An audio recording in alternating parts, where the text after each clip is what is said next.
So to introduce everyone, as you know from like watching our streams or interacting with our blog or any of us from Answers in Reason online, we spend a lot of time trying to dispel a lot of myths about philosophy. You know that it's dead and common statements where people haven't really looked much into the topic. They've just been listening to either their popular YouTuber or their particular king atheist. But tonight we are joined by another atheist that has similar troubles, except instead of philosophy, he's trying to dispel myths about history. So, may I introduce to you Tim O'Neill, who runs History for Atheists.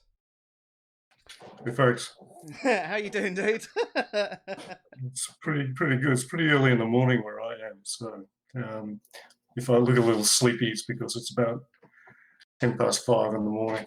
Oh, blimey. I'm sorry for getting you up so early, dude. It's okay, no problem. So, tell people a little bit about yourself and what inspired you to do this blog. Sure. Well, I suppose it sort of began around about when Dawkins and Hitchens and so on started to bring out their books in the early 2000s.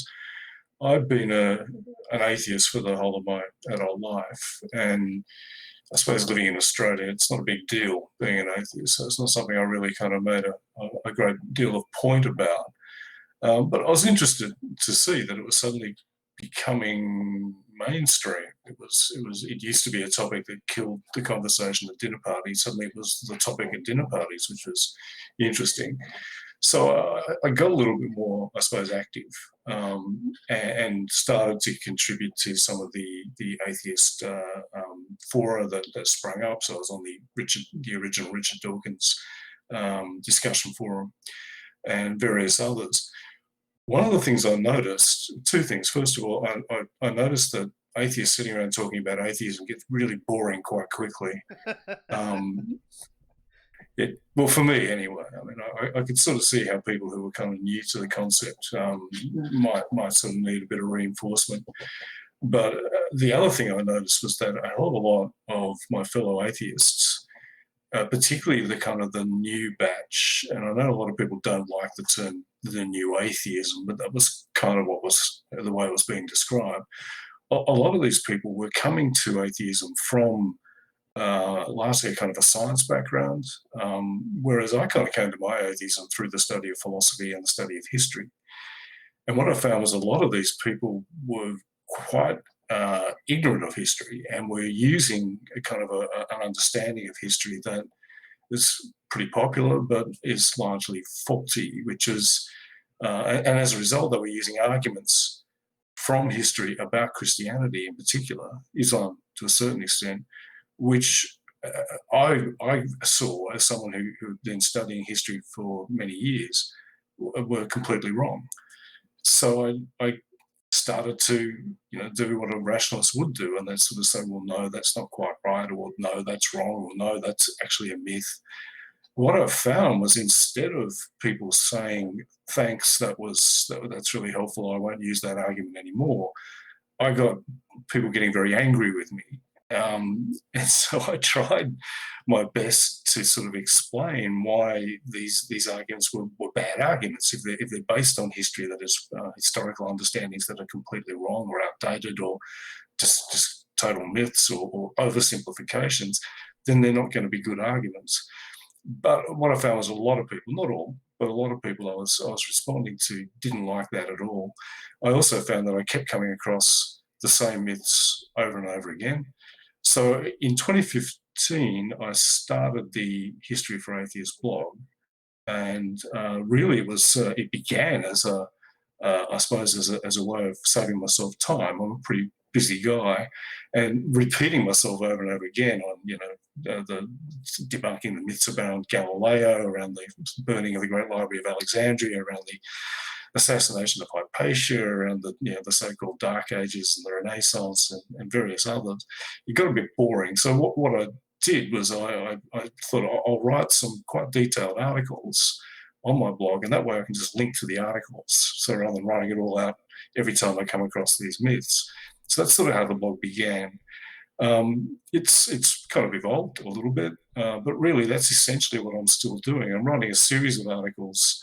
I'm up to about 7 or 8 now, in what I call the Great Myths series, where I tackle some of the topics I just mentioned. I also write another series on Jesus Mythicism, which is another idea which is really quite a bad historical idea, but it's very popular among many atheists, despite the fact that most scholars think it's a chunk. So I'm writing another series on Jesus Mythicism. And then I write kind of periodic articles where I pick up where various, usually fairly prominent atheist activists get history wrong. So they're the ones that get people really pissed off.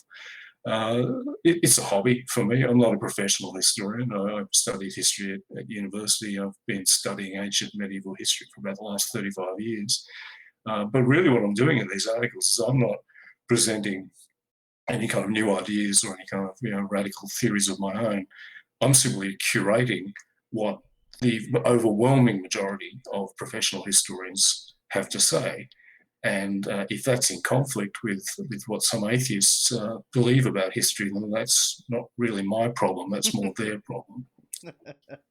I'm also slightly naughty with it. I mean, I will admit, people say that I'm sarcastic and that I'm rather rude. And my response to that is yes, I am. I'm a bad man. It actually sounds very familiar to what inspired a lot of the work at Answers in Reason. Originally, we kept on having the same conversations about a lot of pseudoscience and creationism and all that sort of stuff. So we started doing that, and then I noticed a similar sort of pattern with atheists and philosophy, and I started looking more and more into philosophical things and realizing how many common things that we got wrong there too. And I've got a few series going, like conflated and misunderstood terms, and bad atheist arguments and stuff like that. And I Sounds equally, familiar. yeah, I equally get the same sort of flack back. Most people are very, very resistant to this new information, but obviously, when it comes to history, it's one of those things that the further back you go, it obviously is harder and harder to know actually what happened. So, how reliable are accounts of, say, ancient history? Yeah.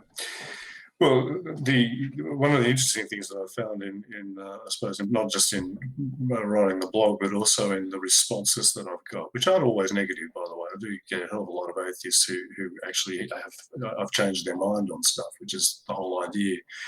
But a lot of the ones who resist what I'm saying, a lot of them demonstrate in their resistance that they really don't understand how history is studied.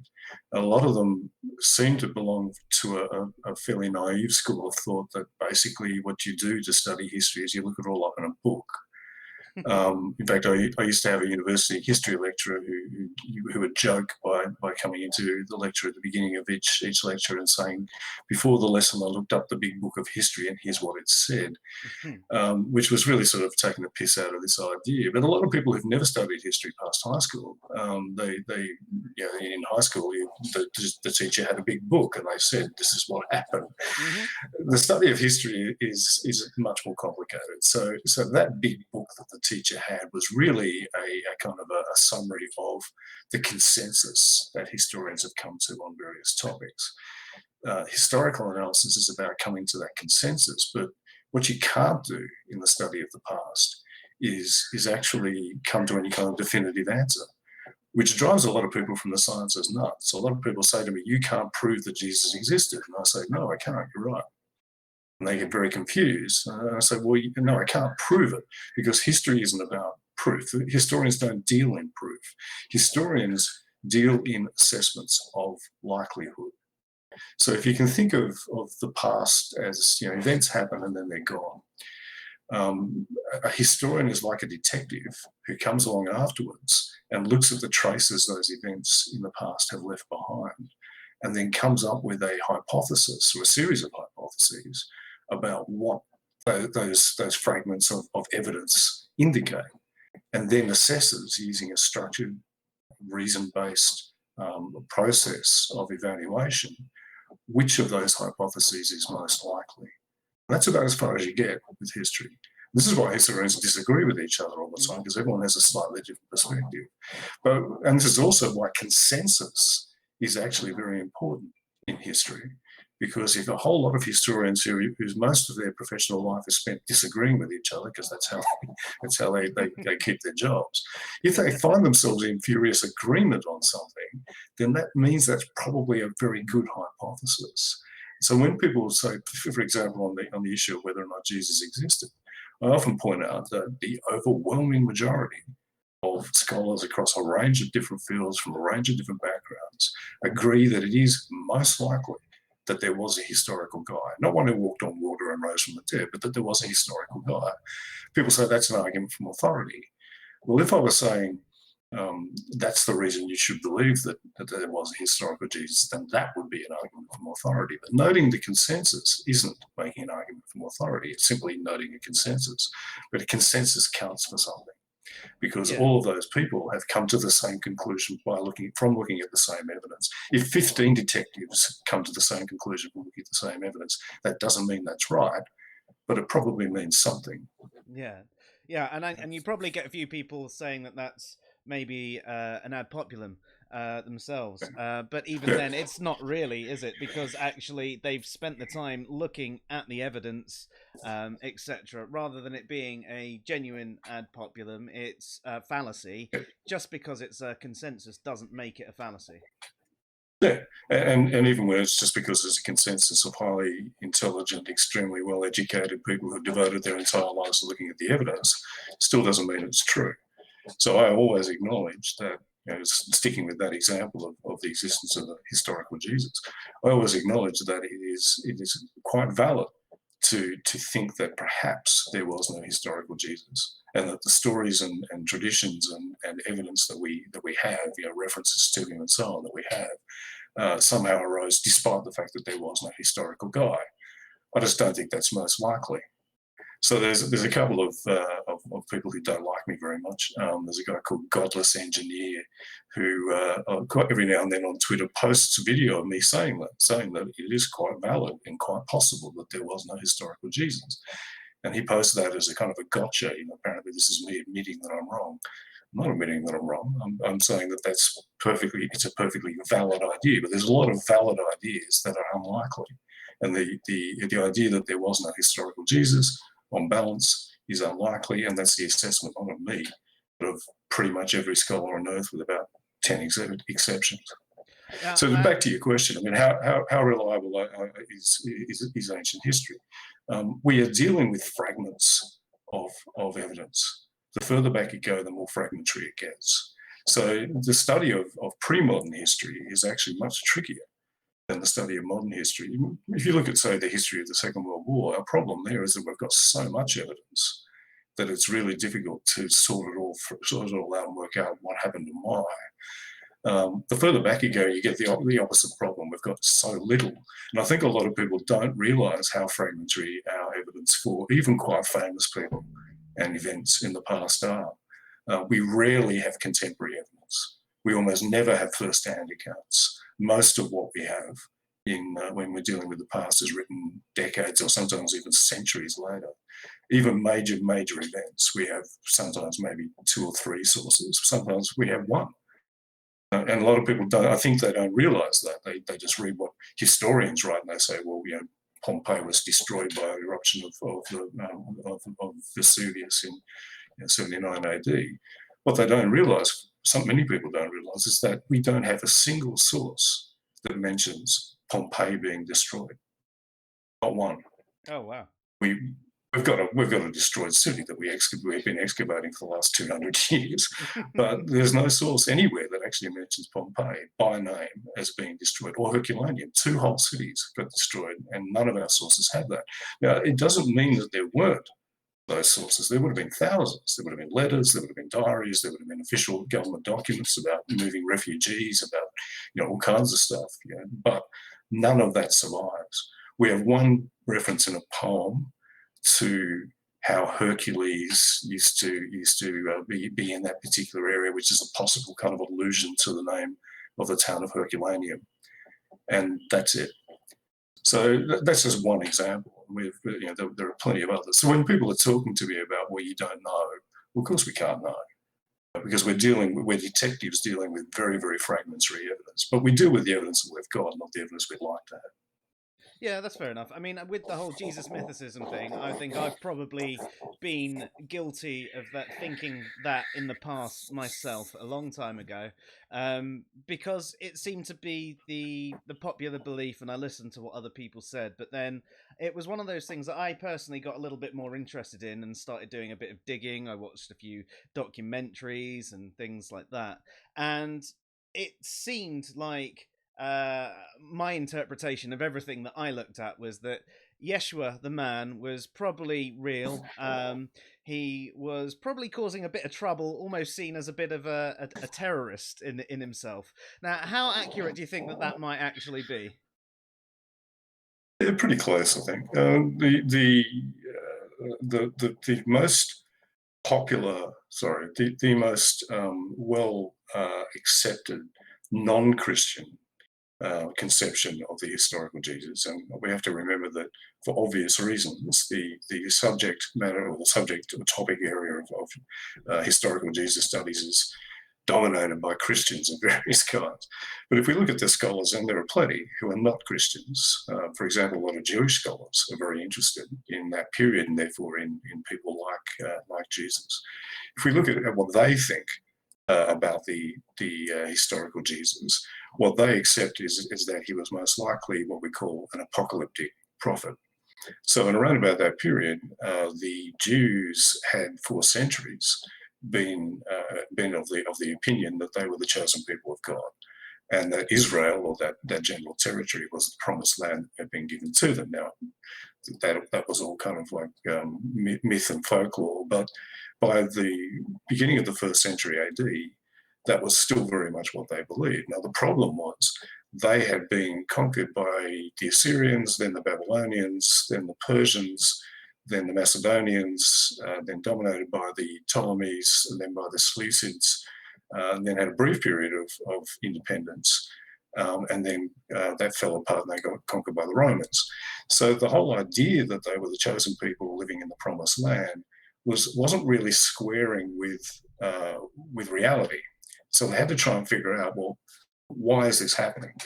And for a long time, the answer was, well, the prophets would come along and say it's because you turned away from Yahweh, and if you turn back, then all these horrible punishments will go away.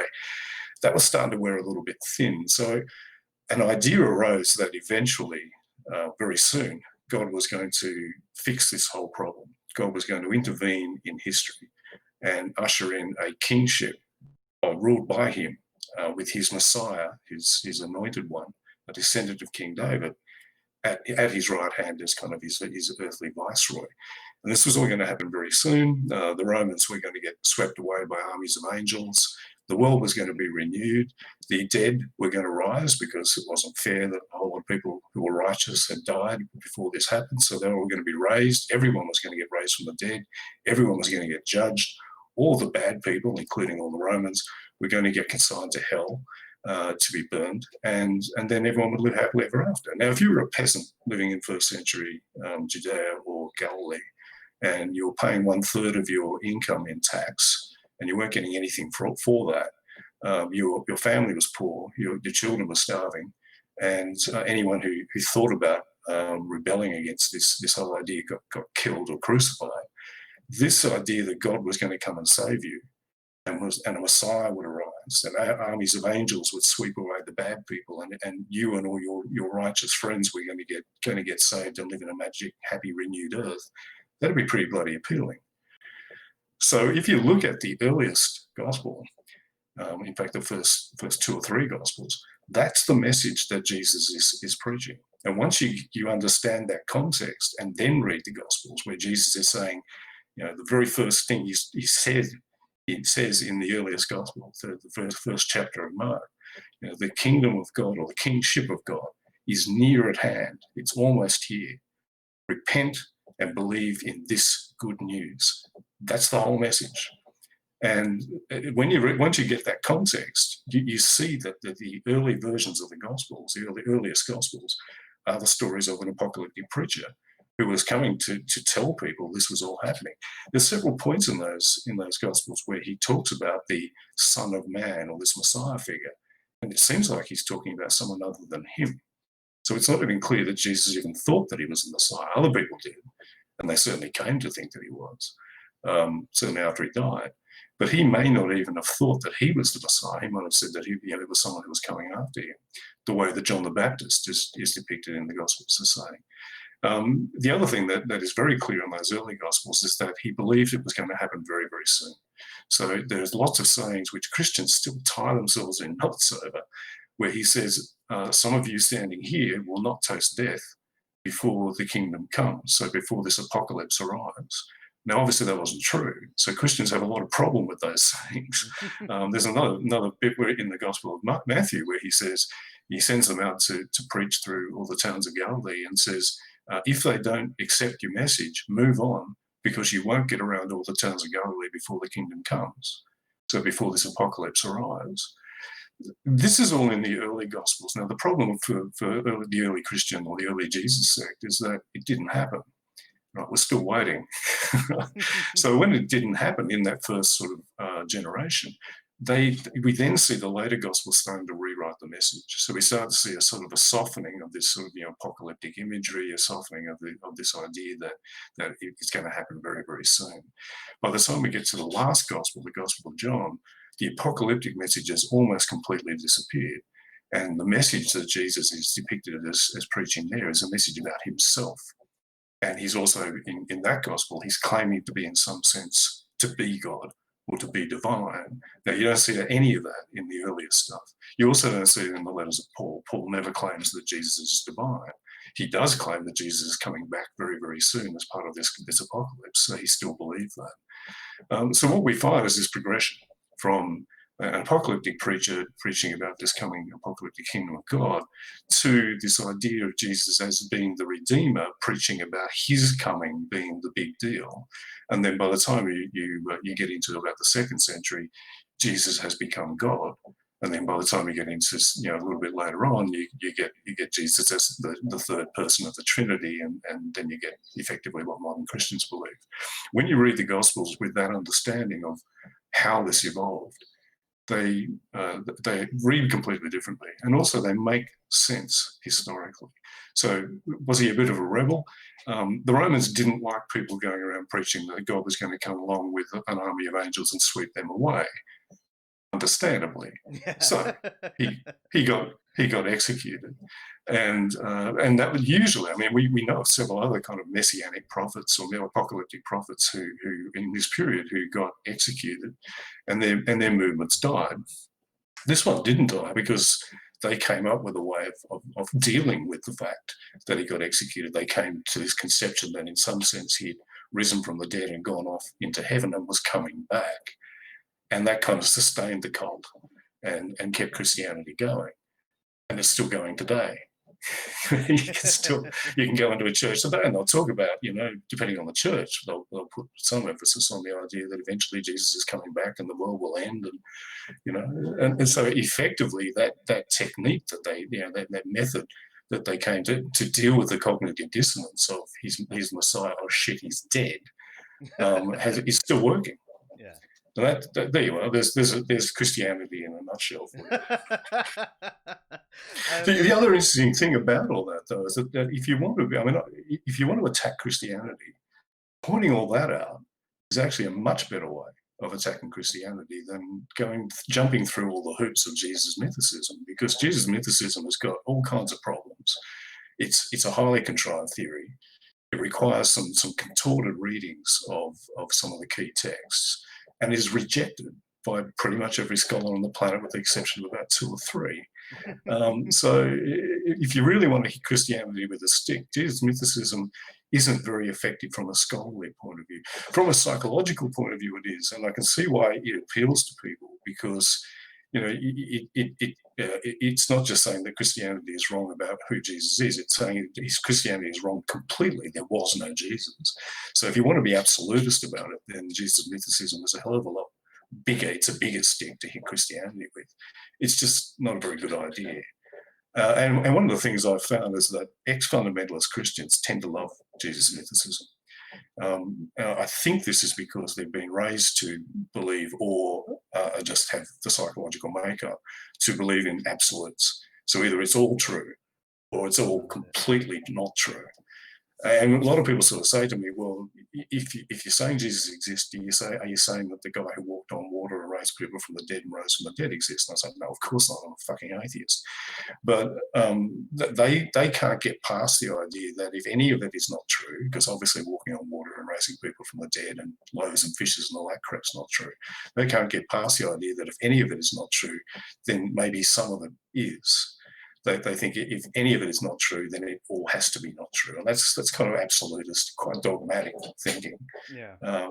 You kind of have to believe. You have to think in shades of grey when you're looking at this stuff. Yeah, that makes a lot of sense. Actually, I think you've already answered the question, but we've had a couple come in on what you're talking about, and Josh says Bart Ehrman takes a similar position to you. Do others beside him support this stance? From what you said, that's basically pretty much everyone apart from one or two philosophers. Pretty much, yeah. I mean, Bart Ehrman, if I'd recommend any book on the historical Jesus, I'd recommend Bart Ehrman's book, Jesus, Prophet of the New Millennium, which he brought out in about 2000. It's still probably the most accessible. It's quite a short book, but it's probably the most accessible introduction to all the stuff that I'm talking about. But yeah, people like Paula Fredrickson, people like the late Geza Vermes, great Jewish scholar, people like Dale Allison, Morris Casey, a whole range of others, all accept that Jesus was, to some extent or another, was basically an apocalyptic preacher and a prophet who was talking about this coming apocalypse. Even a lot of Christian scholars accept that as well. They also find a way to kind of fit that in with their faith. So Dale C. Olson, who I just mentioned, he's a liberal Christian. Exactly how he reconciles all that with his faith is a bit of a puzzle, but he kind of manages to do it. But it's not like what I'm talking about here is my theory. This stuff goes back to Albert Schweitzer back in the turn of the 20th century or even beyond. So this is all mainstream stuff. Whereas Jesus mythicism isn't.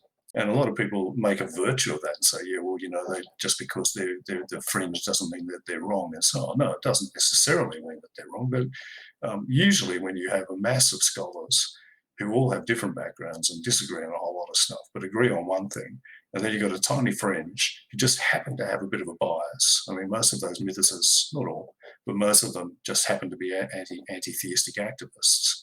When you've got them off to one side, chances are that the majority of scholars are right and the fringe guys with the axe to grind are probably wrong. That's usually the case. Doesn't mean it's necessarily the case.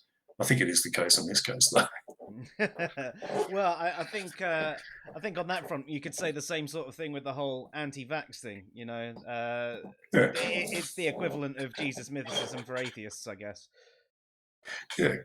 Yeah. Look, I mean, I'd sort of say as a rule of thumb, when you have that situation where you have a whole mass of people who are professional scholars who believe one thing and a small fringe, it usually should be a warning bell that perhaps the fringe is probably wrong. Yeah, that's fair enough. And also, Martin asks, so other than what you would regard as evidence for a historical Jesus within, say, the Gospels, what other evidence would you say? He says, is there any corroborative non-biblical texts, or do we not need those? Yeah, well, we kind of don't need those because I'd argue that what we have in the material that we've got indicates what I'm saying fairly clearly on its own.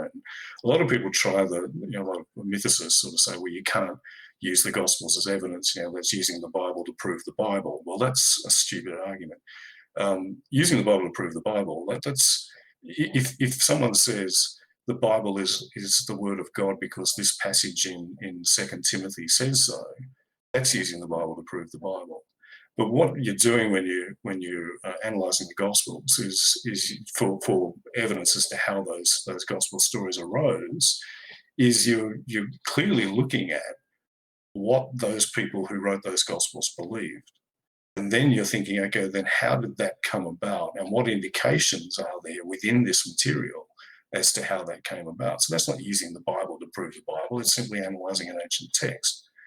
All of these books got gathered together into the Bible centuries later. But at this stage, they were just books. They were just texts. I mean, Paul's letters were literally just letters. They're now in the Bible, but we've got bits of them saying, get Nathaniel to send me my cloak because I left it at his house the other day. And these are letters. So what have we got outside of the Gospels?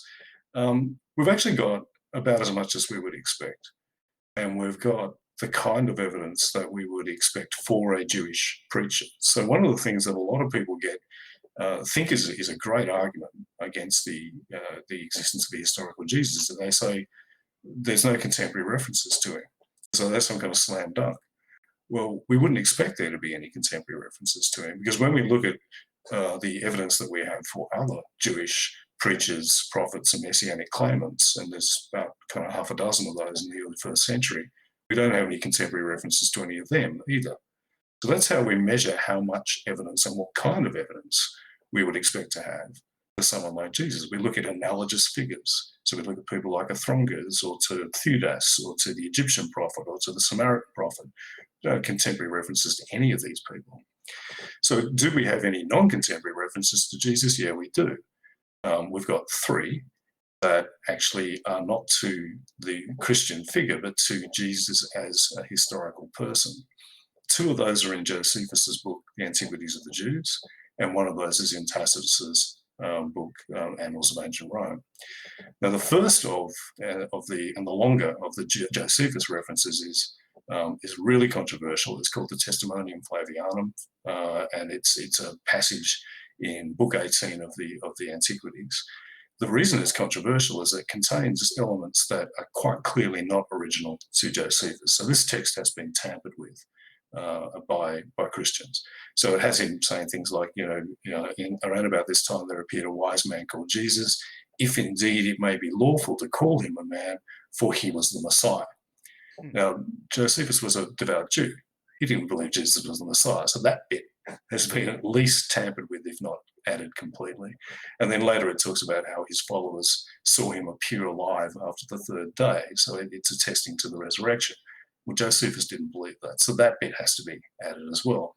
So there are literally shelves of books on the Testimonium Flavianum, and whether it's a complete fabrication or whether it's just been added to, and with a few parts, or whether it was an original negative reference to Jesus that's been turned positive, or was it a neutral or positive reference that's just been sort of touched up a bit. The majority of scholars do believe that it is partially authentic. So they believe that Josephus did write something about Jesus, and then the Christian scribes came along and kind of added the stuff about him being the Messiah and rising from the dead. That's the majority view. But a very valid case can be made for the view that it's a wholesale interpolation, that there was no reference to Jesus at this point. I'm inclined towards the majority view. But I acknowledge that the other view can be argued, and I think it's a moot point. I don't think anyone can really land a slam dunk argument on this. I'm writing an article for my blog on this at the moment, so that one I kind of leave to one side. That one's complicated. The second reference to Jesus in Josephus, though, is much less complicated, and pretty much everyone, except for the mythicists, accept that it is genuine, and that's a reference in Book 20 of Antiquities, where Josephus is talking about a political coup that happened where the high priest, Hanan ben Hanan, was overthrown. So he was deposed as high priest. Now, this was a pretty big deal because the high priests were effectively the rulers the hands-on rulers of Judea. The Romans pretty much sat back most of the time and let the high priest run the show. So Hanan being deposed was a big deal. It was also a big deal for Josephus because he was a member of the priestly caste. So he was a member of one of the priestly families. He was living in Jerusalem at the time. He was 26. He'd just come back from an embassy to Rome where he represented the priests to the Roman Senate. So this was something he would have remembered very, very well. And in talking about this, he talks about how the overthrow of this high priest was triggered by some illegal executions that Hanan had ordered. And he mentions that one of the people that he executed was the brother of that Jesus who was called Messiah, named James. Now, we've got other references in Christian literature to James kind of succeeding Jesus, his brother, as sort of the leader of the Jesus sect in Jerusalem. So this actually accords with what we find in other sources. We also have Paul's letters where he talks about getting into arguments with James and Peter in Jerusalem. So we've got multiple lines of evidence that indicate that Jesus has had a brother. It's mentioned in the Gospels. His brother was called James. That he succeeded Jesus as a kind of a leader of the Jerusalem Jesus sect community, and that he was executed by the high priests in the early 60s AD. So with Josephus mentioning this in passing, it's not like he's making a big deal out of it, mentioning this and then identifying this James guy by reference to his shorter-lived but more famous brother, who was called Messiah. He's not saying he was the Messiah, he says he was called the Messiah by other people. This is a pretty rock-solid piece of evidence that James existed. And if James existed, then it's kind of difficult to argue that Jesus didn't, because non-existent mythic beings don't have flesh and blood brothers who are attested firsthand by a contemporary who lived in the same city and was there when that person was executed. So this is actually pretty good evidence. And it's about as good as you're going to get for someone like Jesus. The third reference to Jesus outside of the Gospels is in Tacitus, annals of ancient Rome. So Tacitus was a Roman senator who, after he effectively retired, took up writing history. We've got several books that he wrote, and the Annals is one of those. When he's talking about the Great Fire of Rome in the time of Nero, he talks about how Nero blamed the Christians or scapegoated the Christians because Nero was getting the blame for the fire. And then he stops and says, the Christians were founded by this guy called Christus, which is a Latin version of the word Messiah, who he says lived in Judea, was executed in Judea by Pontius Pilate during the reign of Tiberius. So he tells us who, what, when, where, and how. And this is not some friendly witness to Jesus. Tacitus hated Christianity. He called it a vile and mischievous superstition with a hatred for mankind. He did not like Christianity at all. He hated Jews, actually. Tacitus was a bit of a nasty piece of work, but he didn't like Christians at all, and it's not very likely that he is simply repeating what Christians said about Jesus. In fact, when you look at what he says about Jesus, it looks very much like what a Jew would say about Jesus. And Tacitus is also a very careful historian. He's very skeptical about hearsay. He doesn't like just reporting rumor. And when he does say that, he tells us that he's just reporting rumor. But here he's quite matter of fact. It just so happens that Tacitus moved in circles in Rome that included a large number of aristocratic Jews, including Josephus. Josephus, after the Great Jewish War, he switched sides and went over to the Roman side, so he had to get the hell out of Dodge. So he ended up living in Rome, and he moved in the same circles as Tacitus. Tacitus also would have moved in the same circles as the Emperor Titus's mistress, the Princess Berenice, who was the daughter of Herod Agrippa. So he was in touch with a number of people who were very well informed, who he would have considered to be, because they were aristocrats, he was a bit of a snob, to be the kind of people who he could trust. And it makes sense that if he wanted to know about the origins of the sect, the Christians, they were the kind of people that he would be able to turn to. And that would be able to give him pretty reliable information about memories of this guy, Jesus. So even though that one is not as solid as the Josephus one, it's still pretty good. It comes from a hostile witness. It comes from a very careful historian who checked his facts, and it's extremely matter of fact. So that one, I think, is actually reasonably solid as well. Line all that up, and then look at some of the stuff in the Gospels where Jesus isn't fitting the idea that the Gospels are trying to present terribly well. So, for example, he comes from the wrong town. The Messiah was meant to be born in Bethlehem. Jesus comes from Nazareth. So the two of the Gospels that talk about his birth, the Gospel of Luke and the Gospel of Matthew, have to go to great lengths to explain, in inverted commas, how a Messiah could possibly be a guy from Nazareth when he's meant to be a guy from Bethlehem. The problem is they tell two different stories, so they trip each other up. And what's going on here seems to be that they're trying to shoehorn a historical guy who was from the wrong town into the whole Messiah myth. If they made Jesus up, or if Jesus wasn't a historical person, then you'd think that he would probably fit the myth a bit better. But he quite often doesn't. He quite often is doing the wrong things, saying the wrong things, and the gospel writers are scurrying around behind him, trying to make it all fit the story. That indicates again that there was a historical guy there, and that they were trying to squeeze him into the myth. Not that the myth was creating the Jesus figure. Mm. It's interesting, actually. I mean, I think you've already explained it, but Josh says, how do we know that Josephus and Tacitus didn't get their info from the religious oral tradition? But I think that you have explained that already, really, haven't you? So, Josh, was I think so. I mean, yeah, Josephus was. There's no indication that Josephus was drawing on what Christians were telling him. He didn't need to. He lived in the same city.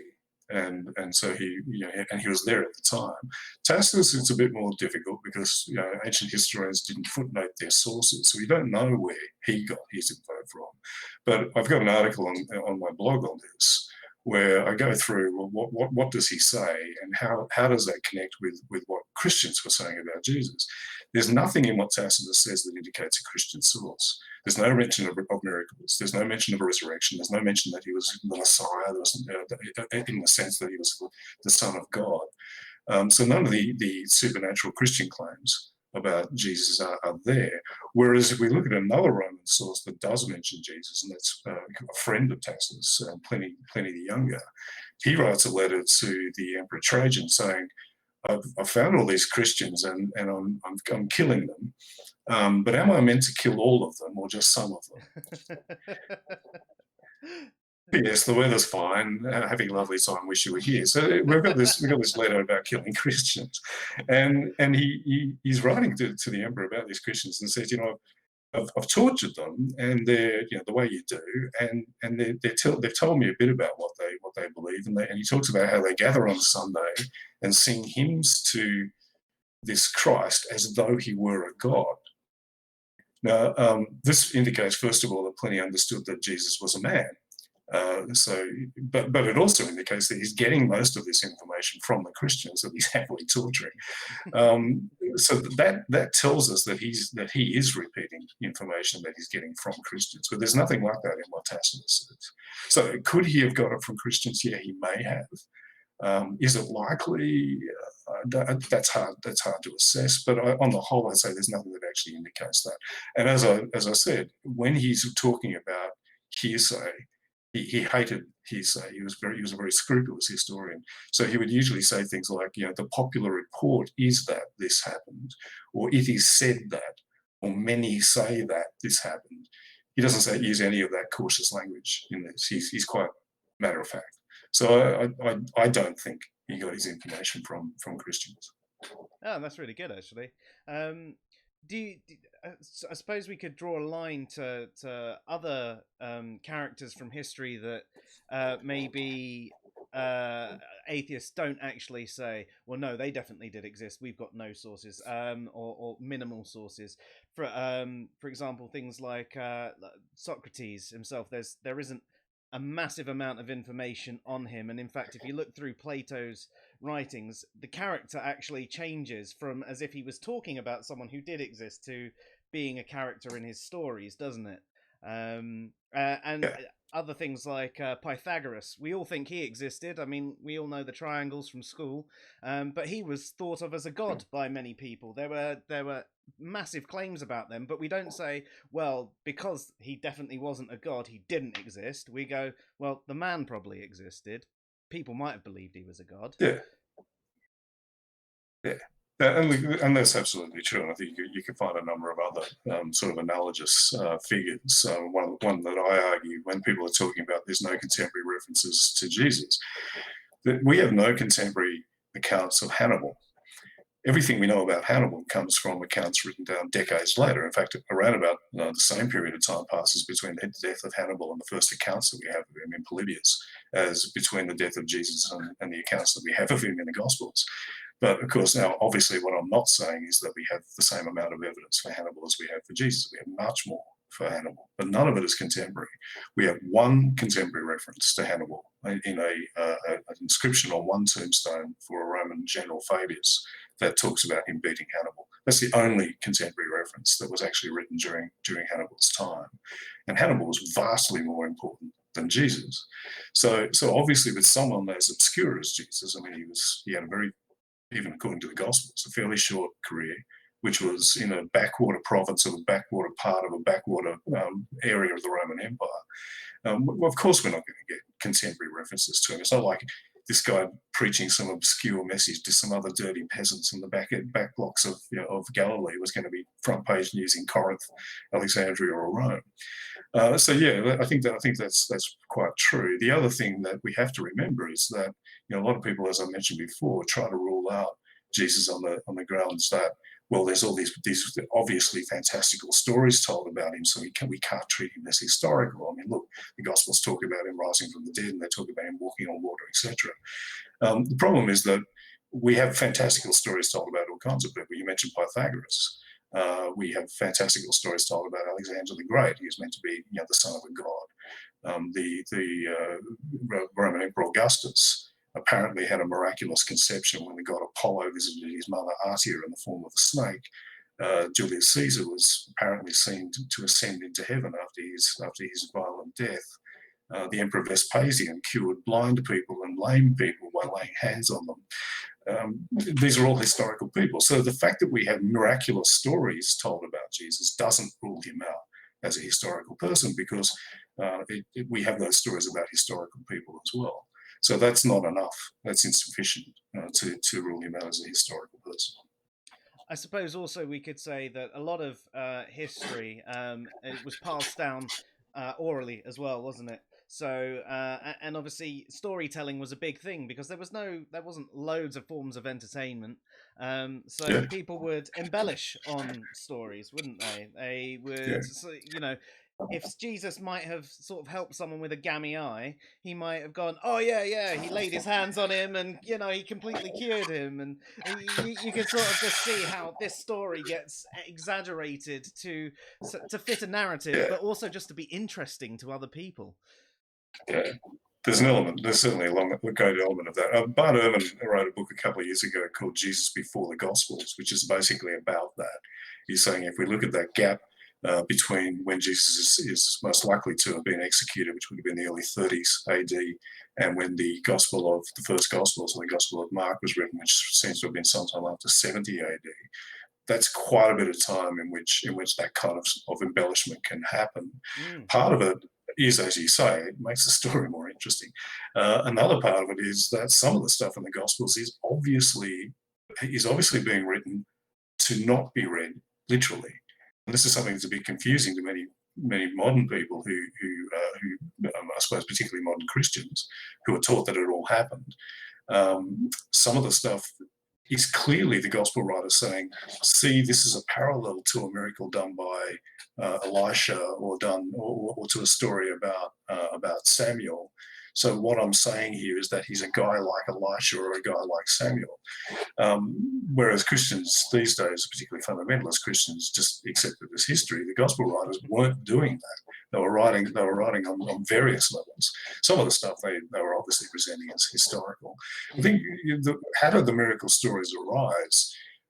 Going back to what I was saying before about Jesus as an apocalyptic prophet, one of the things that was going to happen in the coming apocalyptic kingdom of God was that all demonic possession, or the demons, would all be defeated. So that the demons that cause disease would all go away. So a lot of disease would go away. And the blind would see, and the lame would walk, and all that stuff. So a lot of the miracle stories are Jesus preaching what he calls signs of the kingdom. There's one point in the Gospels where the disciples of John the Baptist come to him and say, "Are you?" John's asking, "Are you the Messiah, or should we expect someone else?" And he says, tell John, what you've seen here, the lame walk, the blind see. So he's citing, he's invoking the prophet Isaiah, who was predicting what was going to happen when the kingdom of God came. So a lot of the miracle stories are basically, again, holding up a sign to the audience saying, this is what this means, folks. It's quite likely that the historical Jesus did do some faith healing and did do some exorcisms. So he believed that these people were possessed by demons. They believed that they were possessed by demons. He said, demons, get out, go, and the person felt better. The miracle stories seem to have had some basis because they're pretty early. And most of them, when you look at particularly the earlier Gospels, most of them are faith healing and exorcism. The big miracles about walking on water and loaves and fishes and stuff, they're pretty rare. And some of those are more symbolic than presented as something historical or literal. So it does make sense that they would have me telling these stories about him. No, it doesn't mean any of them are true. Yeah, that's fair. Got some questions sent in to us from a few people beforehand. If anyone out there does have some questions in the meantime, I am watching the chats, so please get them in now, and I will ask them once I've gone through these. But the first question we have is from Chris. He recently read an article from Richard Carrier that says the Gnostics never actually existed, and it's just an invention by modern scholars. How much truth is there to that? Yeah, well, I read that article as well. The Gnostics is a concept that's been sort of greatly abused over the last particularly the last 50 years. I think there's an element of truth to it. I think the idea that there was sort of a hard and fast sect of early Christians called the Gnostics who believed a certain number of things. I just don't think that's true. I think there was a whole range of beliefs in early Christianity. There's a whole gradation from what you would say is sort of what is close to modern orthodoxy, right out to some fairly sort of wacko ideas that barely look Christian at all. What has happened is scholarship has kind of gathered up a whole lot of those, particularly the ones that are a bit more wacko, and sort of said, okay, well, this was Gnosticism. But the more you try and put a fence around Gnosticism, the harder it gets. It gets very difficult to define it.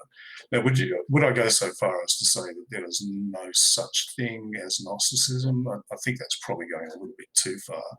And Carrier's got a habit of jumping on anything that helps to support his fringe Jesus myth idea, and so and he immediately, he's quite a bombastic character, so he immediately trumpets this is the truth. That idea that there was no Gnosticism at all was sort of arrived at by a group called the Westar Institute.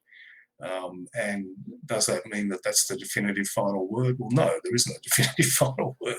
So, I mean, on the whole, I don't think he's completely wrong. I think any kind of rigid ideas about the Gnostics is always going to be problematic. So, no, that was one of his least stupid articles, actually. So just to tell everyone about what the Gnostics are, in short, would you just say they're people that thought they had special knowledge of God and Christ, for example? Yeah, we've got a whole plethora of variant Christian texts, ones that didn't quite make it into the Bible, or were never actually considered for the Bible, because Christianity spread and took on a whole range of interesting forms. And one of these was an idea that you could attain knowledge of the divine through special sort of mystical insight. So gnosis, which is the Greek word for knowledge, and that Jesus was an emissary to the material world from the true creator, and was here to free us from the prison of materiality and from the prison of our bodies, so that we could reunite with him. Now, this is an idea that was already in some forms already existed within Judaism. It certainly existed within Hellenic, ancient Greek thought. It's effectively an offshoot of Platonic philosophy. So this stuff was sort of in the air at the time. So we've got a lot of texts which read very strangely to anyone who's used to the Gospels. They're Gospels, but they don't read like Gospels. And that's because they're produced by people who have these ideas. But, and this is something that Carrier points out in that article, to a certain extent, a lot of these ideas are actually found in the Gospels as well. It's just a matter of degree. So to sort of say that there was a hard and fast group called the Gnostics who had these beliefs is really not terribly useful. The other interesting thing about many of the Gnostics is that they were also docentists, so they believed that Jesus didn't actually exist in any physical form. He had an appearance of physicality, but he was a purely spiritual being, and he only appeared to die on the cross. So there's one Gnostic text that's got Jesus on the cross, and then there's another Jesus above him laughing because the figure on the cross isn't actually really him. Weird stuff. I love Gnostic texts. They're kind of psychedelic, but yeah, I think it's an interesting branch. Again, good old Bart Ehrman has written a book called Lost Christianities, which is about these forms of Christianity that didn't quite make it, and effectively the one that kind of got the imperial Roman seal of approval is the one that's the ancestor of all forms of Christianity to this day. Oh, awesome. I think Chris might be a bit surprised that you at least somewhat agree with Richard there. Carrier's not an idiot. I just think he's wrong about most things, but he's not stupid. Josh sent in a few questions as well beforehand. I think some of them we've probably covered off, but I'll ask him again, and you can just say, yeah, I've already covered that if you don't want to answer it again. He says, how can we say religious texts can provide reliable enough information to support any sort of serious belief? Sure. Well, I have touched on that, but maybe just to recap it. The fact that they're religious texts doesn't make them somehow strange for the study of ancient history. You know, most historians of the ancient world are dealing with texts that are in some ways religious. People in the ancient world believed in the supernatural in a way that we don't. That hard and fast division between the natural and the supernatural, which is effectively something that came about through or evolved from the development of the scientific method in the 17th century and Enlightenment philosophy in the 18th, did not exist in the ancient world. And so for people back then, visions, miracles, gods, apparitions, people rising from the dead, people ascending into heaven, all of this stuff, it was rare, but it was like a natural phenomenon for them. So to sort of say, well, these are religious texts, well, of course they're religious texts. And one of the things that historians are always doing is looking at any text and saying, what are its biases? You know, why is this person writing?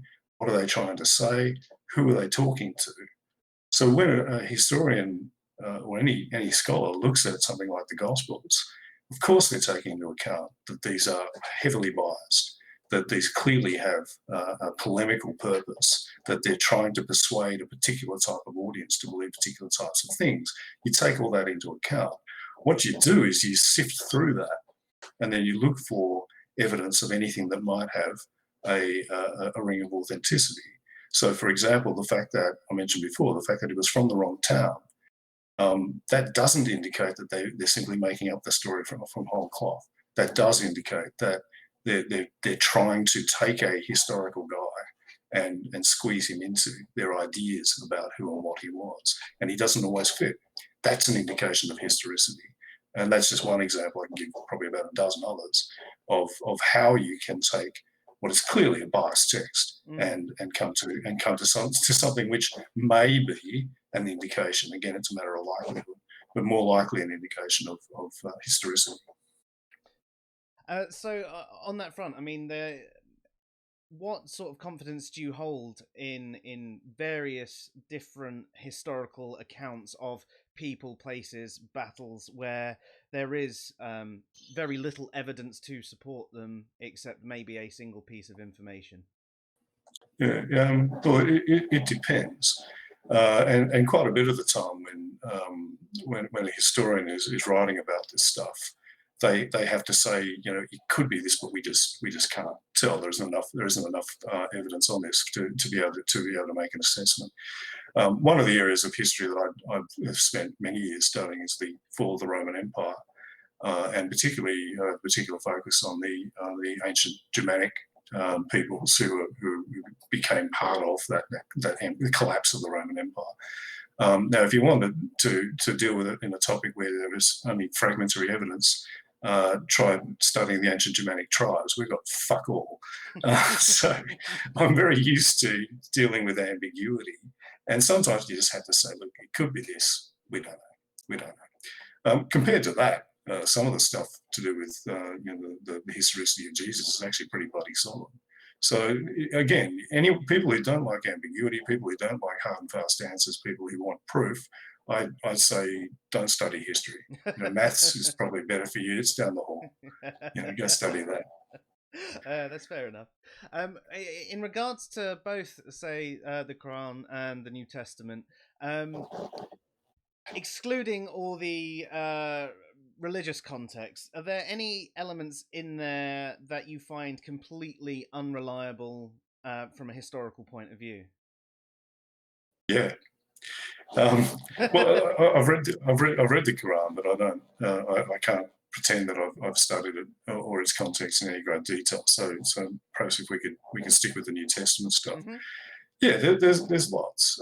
You can tell to a certain extent when they're definitely putting a bit of a spin on things. Take for example, the Book of Acts. Acts is written kind of as a sequel or even a continuation of the Gospel of Luke. It seems to have been written by the same person. And in Acts, you get this lovely story of how there was a bit of a dispute between Paul and Barnabas and the guys in Jerusalem, James and John and Peter, over whether or not you had to become a Jew in order to be saved by Jesus' death and resurrection. And in Acts, there's kind of like a bit of an argument, and then they sort it all out and everything's okay. So it's a lovely story. If you then turn to Paul's version of that in his letter to the Galatians, he's incredibly angry. And he's saying these people are idiots, and Peter is like a leaf blowing in the wind, and James is a dickhead. And so obviously what we've got in Acts is a very sanitized, prettied up and carefully spun version of what was clearly a quite bitter dispute. So that kind of thing gives us an indication that a lot of the time what we're dealing with is stuff that has been sort of sifted, and therefore we have to take a hell of a lot of it with a grain of salt. That doesn't mean we throw it all out. I think that's the point I need to stress. It doesn't mean everything in it is absolutely wrong, and there are indications that some of it is actually historical. Yeah, wicked. So I think that was it from Josh's questions. Josh, if there are any more, or you want any clarification on those, please get back to us. Thank you for those, Tim. There's a couple more questions, one that's just come in on the chat, but before we get that, Alex has noted that you and Richard Carrier seem to not get on. Why is that?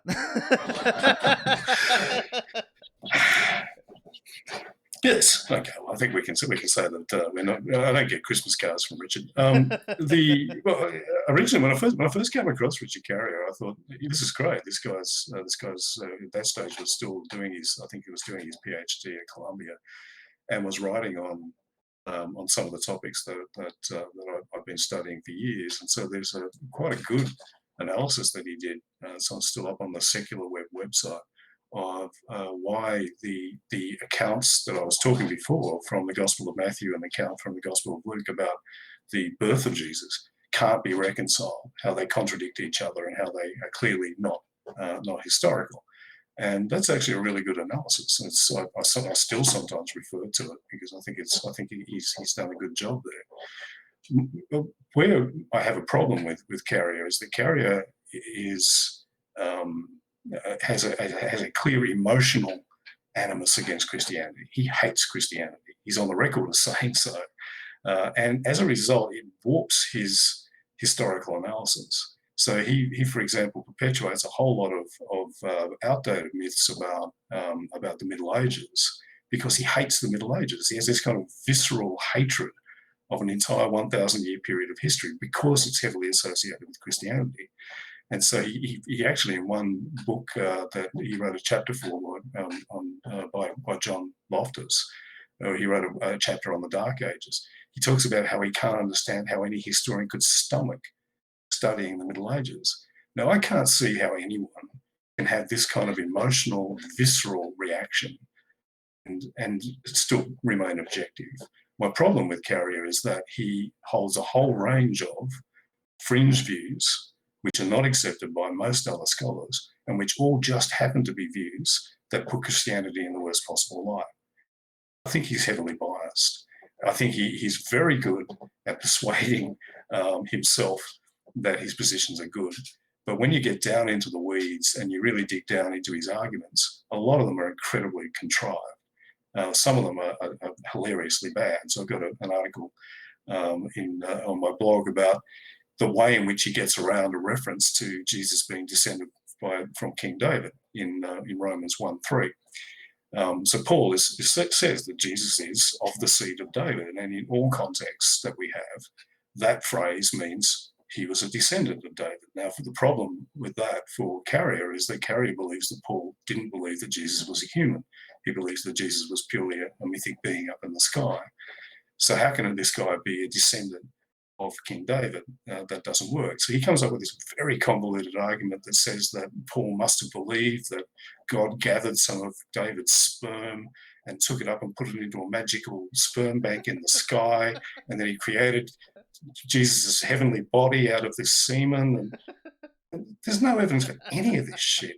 And a lot of it, I mean, you get down into the linguistics, his analysis of the Greek, which he really mangles. Now, Richard Carrier is absolutely convinced that he is the first person on the planet to have discovered that Paul believed that in a cosmic sperm bank full of magical ancient David semen in the sky. I don't know anyone, even other mythicists, who find this argument convincing.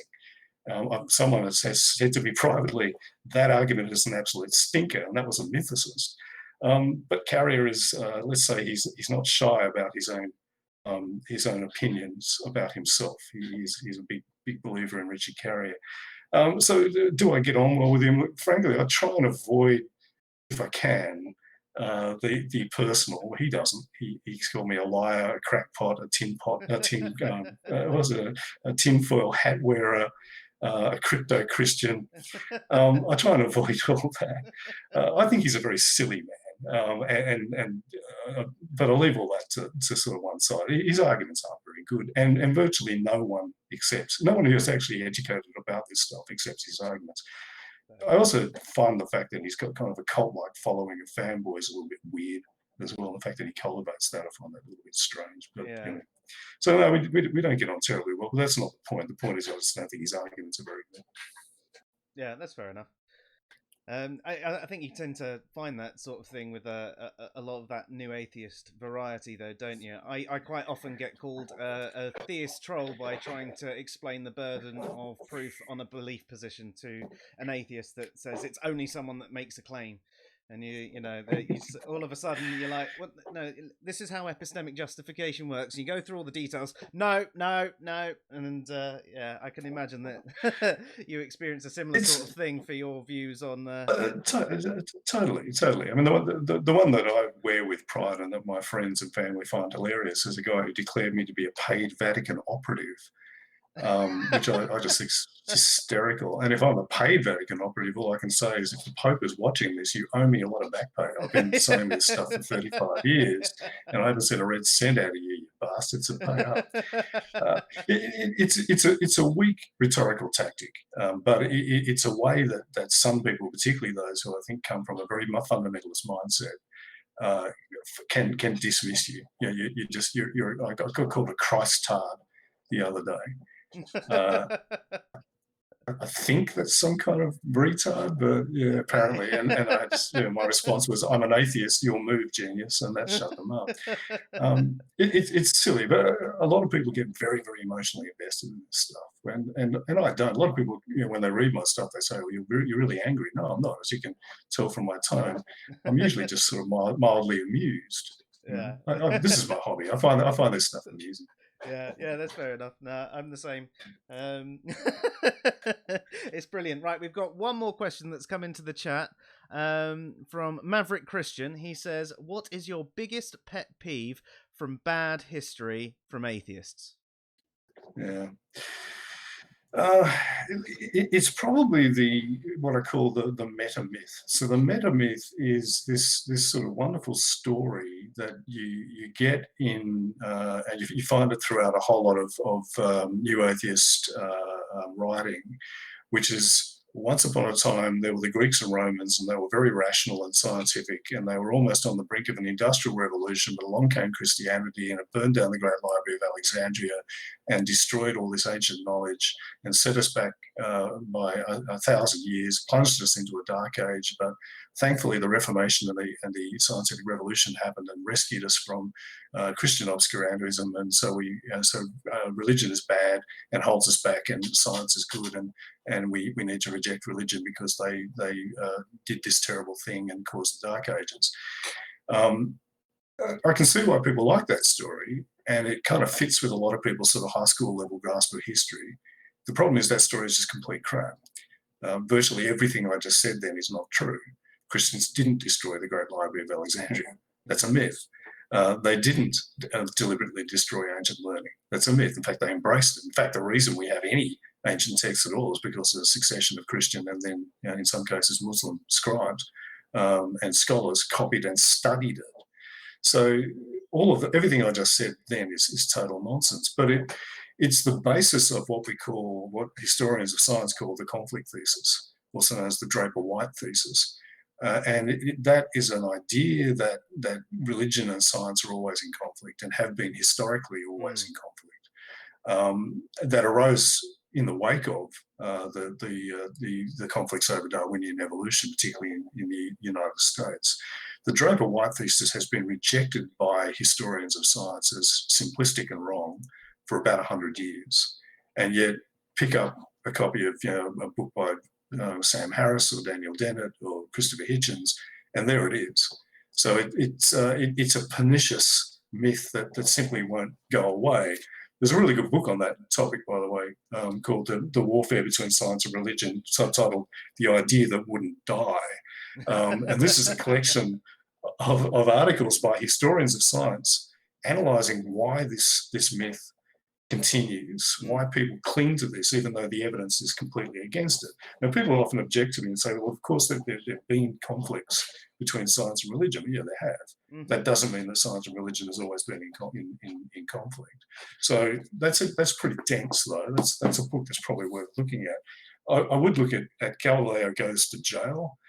This is a collection of articles by leading historians of science that really sort of debunk some of the stuff that I was just talking about. That's quite accessible and quite readable. Our friend Richard Carrier gets a mention, not a good one. And another good book, actually, and this one's quite dense but also good, is Johnson's The New Atheism, Myth and History. And he's effectively done something that saved me a bit of effort. I was going to write a book based on the stuff in my blog. This guy's already done it. So this is a fantastic book. I definitely recommend that one as well. Awesome. Well, I'll tell you what. When I'll put the links to those books where people can get them as well, and I'll mention them in the show notes.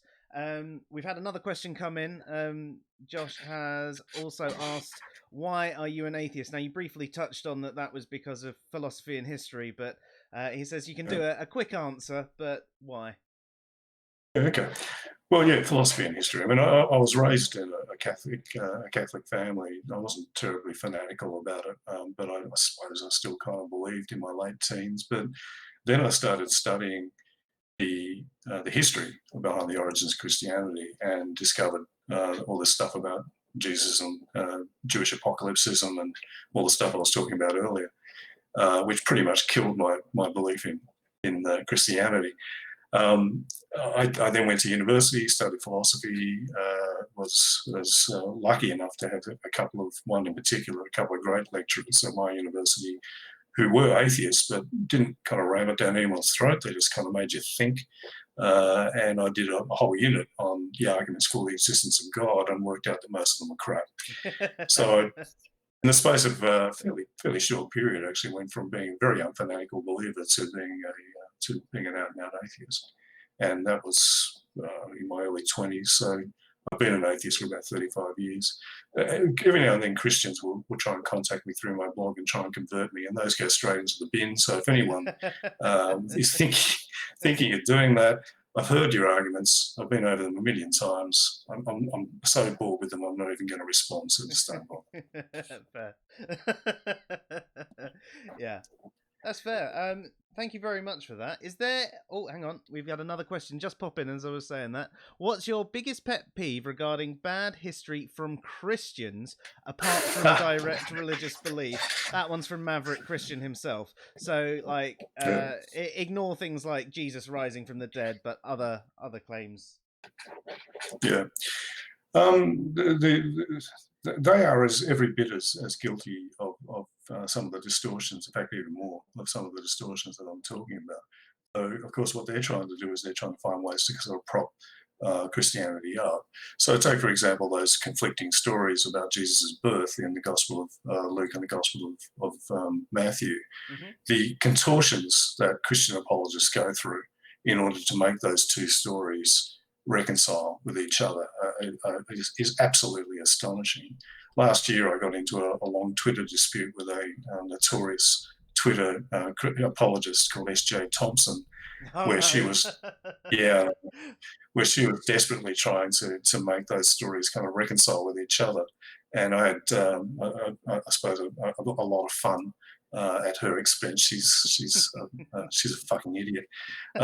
So there's sort of that kind of stuff. Then there's bad arguments. I mean, things like, for example, Jesus must have risen from the dead because all the disciples were martyred, and you don't die for a lie. That's a terrible argument. First of all, we don't know how most of the disciples died. Most of the stories that we have about them being martyred date to centuries later, and are clearly nonsense. I mean, we have the same guy dying in 2 different or 3 different ways in 3 different parts of the world. So these are obviously, quite clearly not historical stories. Mm. Secondly, some of them probably did die, but did they die for exactly what a modern Orthodox Christian who recites the Nicene Creed every Sunday in church believed about Jesus' resurrection or not? Well, we don't know. And no one said that. I don't think anyone would claim that they were lying when they said sincerely that they believed that he had in some sense risen from the dead. But does that mean that the stories that we find in the Gospels of a physical resurrection with an empty tomb and so on were what the first generation of Christians believed? Well, that's not clear. In fact, there's good evidence that that isn't what they believed, and that they believed in something a little bit more sort of mystical and based on visions rather than physical and based on a body actually getting up and walking out of the tomb. So it's that kind of thing. They kind of twist history and historical arguments into apologetics, and I find that annoying. But there's plenty of people who are pointing that stuff out. A lot of people sort of say to me, why don't you spend as much time attacking that stuff? Well, that's because there's heaps of people doing that. I don't see the point. Whereas I'm, as far as I can make out, I'm one of the very few atheists, except perhaps like this guy, who's saying what I'm saying, that if we're going to preach to others about getting your facts straight, paying attention to the consensus of scholarship, checking stuff, doing your homework, avoiding confirmation bias. If we're going to say all that to Christians, we should do the same thing. Yeah. And a lot of the stuff that I'm talking about is really as atheists falling into the trap of that we accuse others of. Yeah, I mean, at the end of the day, I suppose we are all just people, aren't we? We all fall into those sort of things. We fall into sort of tribe mentality. We go into a bit of a group think, and it's really easy to just be taken into these common arguments that our tribe, I hate using that sort of terminology, but that's what we do, isn't it? So we might have left Christianity or whatever religion, but we're atheists, and all the other atheists think that, so we think that, and it's a very, very common for all of us to do it. And so maybe it's one of the things that I've had trouble trying to explain various philosophical things to other atheists, because, well, no, Dawkins says this, Ra says that, Dillahunty says that, and like, yeah, but, their epistemological understanding isn't exactly that great, Stop the arguments. It is really interesting that, and this is one of the things I suppose I've observed of the so-called atheist movement or the new atheist phenomenon, whatever you want to call it, is that a lot of it has kind of resolved itself into almost like I won't say cult-like, but tribal is probably a good way of putting it, where people are held up as great authority. So when people like a Ron Ra, now a Ron Ra is pretty good on creationism. He really knows what he's talking, as far as I can make out. I mean, Yep. I'm very much an amateur on that stuff. But the problem is that people take him as an authority on all kinds of other stuff. Now, you talk about his shaky epistemology and philosophical stuff, but on history, he's absolutely fucking terrible. And I've annoyed some of his disciples by writing a own article called "A Ron Ra Gets Everything Wrong," where I took a piece of video where he was standing up and talking about how medieval people believed that the earth was flat and that the church taught the earth was flat, and right into the 15th century, and how Galileo or how Copernicus was almost killed by the Inquisition, and a whole lot of other stuff. It's all complete garbage. But he delivers it with the same sort of almost bombastic self-assurance that he talks about stuff like creationism and evolution, and he just doesn't know what he's talking about. He also, when this was all pointed out to him, he also refused to admit. He did admit he got one thing wrong, but he refused to admit any of the other stuff because he can't be seen to kind of back down in the face of criticism, which is when rationalists are meant to do that.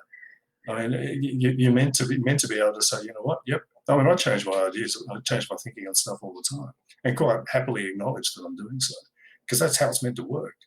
But when people get as dogmatic about the atheism and its associated ideas as they do about religion, then we know we've got a problem, and that's really what I suppose I'm reacting against. Yeah, it's that almost similar fundamentalist attitude, isn't it? It's I mean, there's been a few things recently. There's even an article I wrote in response to something he wrote, where his article basically disproved his own position that he was making, because he was quoting other sources, and it was just like, you're saying it's this, but the thing you've quoted is saying it's not that. So what are you talking about? But then you still had some people come along who were like, oh, well, I agree with Ra on this, and you're like, okay, well, a lot of people do, just because it's Ra. It's like, no, it's not an argument from authority. I was like, okay, so why do you agree with them? Well, because Ra said it.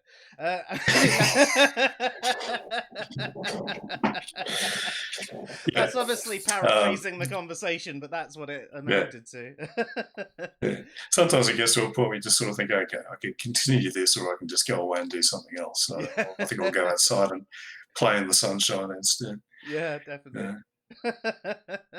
So I don't think we've got any more questions. Do you have anything that you want to tell anyone before we finish for the night, or the morning for you? No, it's interesting, because we've been talking for a while, and I think most of what we talked about was Jesus Mythicism, and we barely got to touch on any of the other stuff.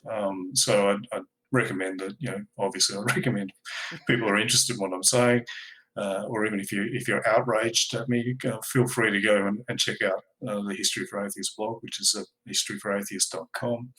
I think the other thing is that maybe just to point out that I'm going to be launching a History for Atheists video channel sometime soon.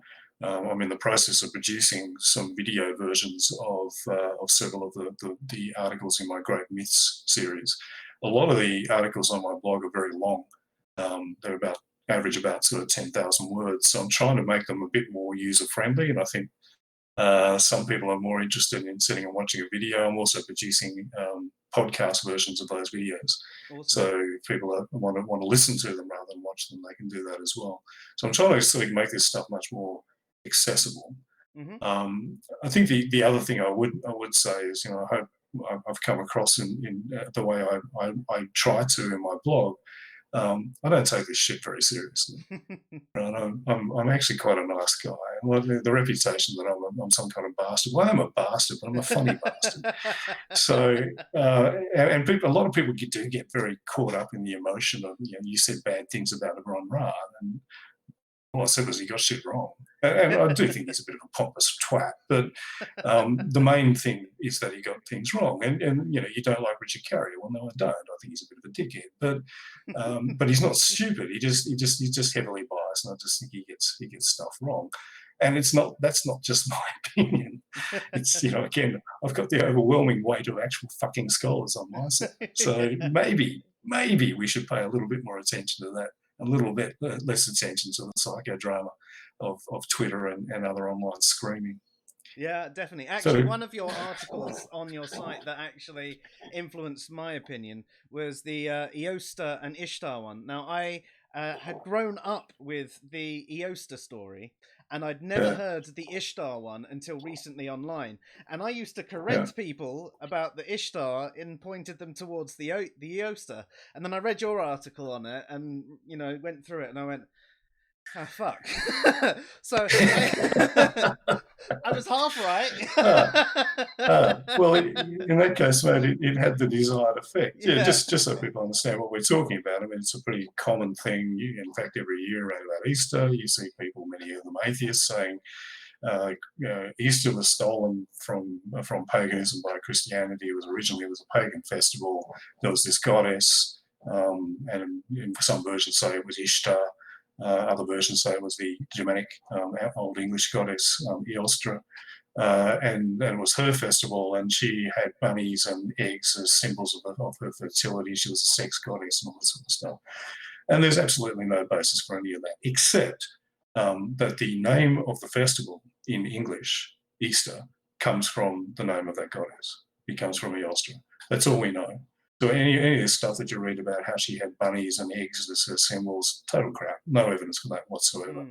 And in that article, I go through where the bunnies and the eggs come from, and it's actually Christian stuff. Eggs were not allowed to be eaten during Lent, and then you get Easter, you get all these eggs. What are you going to fucking do? You're going to eat the eggs. So that's where that comes from. And the bunnies were originally hares, and hares come out around about the end of Lent, so come around about Easter, and you start seeing them in the fields, sort of mating and boxing each other and so on. So hares became associated with Easter. Got nothing to do with any ancient goddesses. Certainly not any ancient, Sumerian goddesses. How the hell that would have some kind of connection to Europe, I have no idea. But it's a classic example of, it's a cool sounding story and it makes Christianity look bad, so I'm just going to repeat it. And this is the problem that I have. A lot of this stuff is just stuff that people repeat without checking. The same with the Great Library of Alexandria. The same with a lot of the myths about Copernicus not publishing his book on heliocentrism because he was frightened that he was going to be burned by the Inquisition. Total bullshit. Good stories. And this is why in the videos that I'm doing, I start each video with "Once upon a time," and I tell the story with sort of fairy tale music playing in the background, because these are fairy tales, and unfortunately they're fairy tales that atheists have been repeating for too long, and it's about time a hell of a lot of people who have been repeating this stuff went and did their homework and stopped repeating bullshit stories about history. It's not as though Christianity hasn't done a whole lot of really bad shit. So it's not as though there aren't real historical examples that if you want to bash up Christianity, you can bring up all kinds of stuff. The destruction of whole cultures, burning every book that ever existed from the entire Aztec civilization, that kind of stuff. That actually happened. So stick to the stuff that we can verify. Don't just repeat stories because they sound good, or because Richard Carrier tells you the truth. Awesome. It's actually been a pleasure having you here tonight. It's been nice, bit of a change of pace for us as well, because usually we're having a philosophical discussion, and it's nice to look at something else. I do hope everyone out there has found it interesting as well. It's historyforatheists.org, so check that out. I'll give you a link. Sorry, .com. .com, sorry. Yeah, I just scrolled up. Yeah. I wrote it down in my notes and I said it wrong. It's like historyforatheists.com. I will put that in the show notes as well. Make sure you check it out. It's a really, really good read. Yes, some of them are very long, but if you're actually interested in what you're saying, and you don't want to remain willfully ignorant, like you accuse many, many others of doing, then I'd suggest you read up on the stuff that you're saying. Josh has also just said you've got a new fan. He's going to be checking out your stuff and he's looking forward to your stuff as well. Hey, I'm Josh. assuming he's looking forward to it anyway, because he actually runs a podcast called Little Philosophers, which is taking the philosophy out of kids' stories. So he's just doing it for little 5-minute podcasts. But it'd be really good. I hope he checks out your stuff soon. And yeah, do you have anything you'd like to say? No, happy always happy to talk about this stuff, and can talk about it for hours. That's probably a good thing you stopped me. Also, I'm very hungry, so I got to go and have some breakfast. Nice. Yeah, well, thank you again for coming on. It was great. Hopefully, we'll have you back on in the future as well. If anyone does have any further questions, please, leave them in the comments on anywhere that you've watched this video, or DM me, and maybe we can do a follow-up video in the future. That'd be good. Right, you've been listening to Fresh Air Sci-Fi from Answers in Reason. That's Tim O'Neill, and I'm Joe. Good night. No.